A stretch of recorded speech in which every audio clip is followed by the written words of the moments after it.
જે બાળકો છે, આપણા રાજ્યનો સંકલ્પ છે, આપણા રાજ્યના મુખ્યમંત્રીનો ભૂપેન્દ્રભાઈ પટેલનો સંકલ્પ છે, આપણા માનનીય વડાપ્રધાન નરેન્દ્રભાઈનો સંકલ્પ છે કે 12મા ધોરણ સુધી તો દીકરા દીકરીએ ભણવું જોઈએ. એના પછી માની લે કે કોઈ કોલેજમાં જાય, કોઈ વ્યવસાયમાં જાય, બીજામાં જાય, કાંઈ વાંધો નહીં, પણ 1 થી 12 સુધી આપણા બાળકોએ જેટલા બાકી રહ્યા છે બધાએ ભણાવવાના છે. આ બાબતે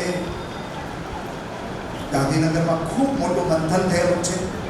એટલે કહું છું કે આપણે બધાએ આ જેટલા બાળકો છે બાકી રહી ગયા છે એ બધાને ભણાવવાના.